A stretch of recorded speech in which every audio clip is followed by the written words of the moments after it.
When the dragon queen of Varlith roared, mountains trembled. Her voice wasn't just sound, it was pressure, a living wave of heat that cracked marble and melted courage. The royal hall burned with crimson firelight as she thundered. Who fixed my armor? Her soldiers, scaled titans clad in obsidian plate, fell to their knees. None dared speak. The air shimmered with raw draconic power. Her armor, the aegis of flame, had been broken during the siege of Alaris. Centuries of dragon craftsmanship couldn't repair the fractures. The queen herself declared it cursed and impossible to mend. And yet, that morning, she'd found it gleaming, every dent gone, every rune glowing as if reforged by the heart of a newborn star. Tell me, she hissed, wings unfurling, which of you touched the relic? Silence. Until a small, trembling voice from the edge of the hall said, that would be me, your majesty. All eyes turned. A human. Grease-stained jumpsuit, soot-smudged face, eyes the color of tired steel. His name, if anyone cared, was Marcus Kane. A mechanic from one of the conquered Terran worlds. He stood no taller than the queen's knee, yet somehow didn't flinch when she stepped closer, claws raking sparks across the stone. You. Her molten eyes narrowed. A slave engineer claims to touch what dragons forged before your kind even crawled from the mud. Marcus swallowed hard. It was cracked. I fixed it. The court erupted in gasps and snarls. One general, a scarred WIRM named Terrell, lunged forward. You dare insult? Enough, the queen snapped, and the general froze mid-snarl. Explain yourself, human. Marcus adjusted his gloves. Your armor used runeflow channels, right? But the lines were clogged. Old magic can crystallize, like rust in a pipe. I just cleaned the conduits and replaced the mana core with a fusion lattice.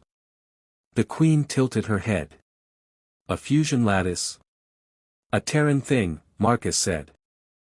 We use them to power orbital carriers. They generate stable plasma flow.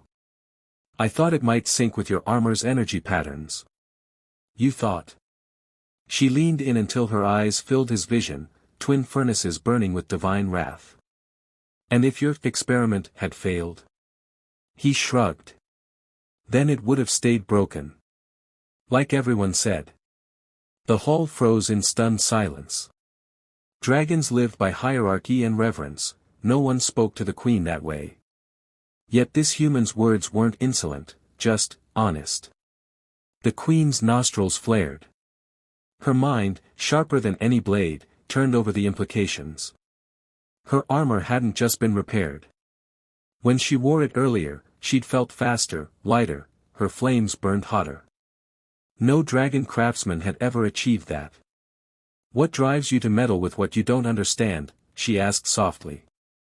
Marcus looked up at her, unafraid now. Because broken things deserve to work again.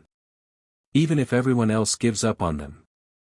For a heartbeat, silence stretched between them, a queen born from fire, and a man forged in the ashes of a fallen world.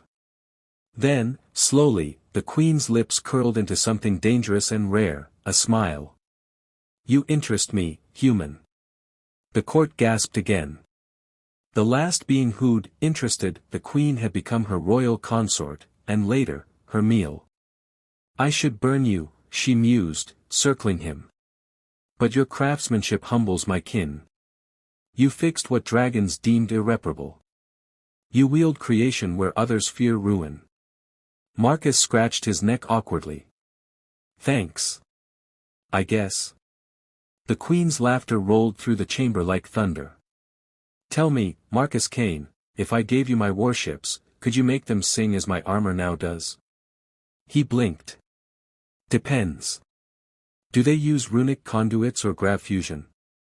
Her eyes glowed brighter. Both. Then yeah, he said simply. I can make them better. The queen's tail flicked, molten sparks scattering across the marble. Then hear my decree. From this day forward, you are no slave. You are the forge master of the flame court. You will rebuild my fleet, my armies, my world. The dragons roared in disbelief. A human, given a title higher than most pure-blooded WIRMS. Madness. But as the queen spread her wings and donned her glowing armor, power rippled through the hall. The fusion lattice inside pulsed brighter than dragonfire itself. Her roar this time wasn't fury, it was triumph. And beside her stood the human who had dared to fix the impossible. When the dragon queen took flight to war, the stars themselves seemed to tremble, not from her fire, but from the human ingenuity that now fueled it. For the first time in eons, the dragons of Varloth whispered not of conquest or power, but of respect. For the one who had answered the roar.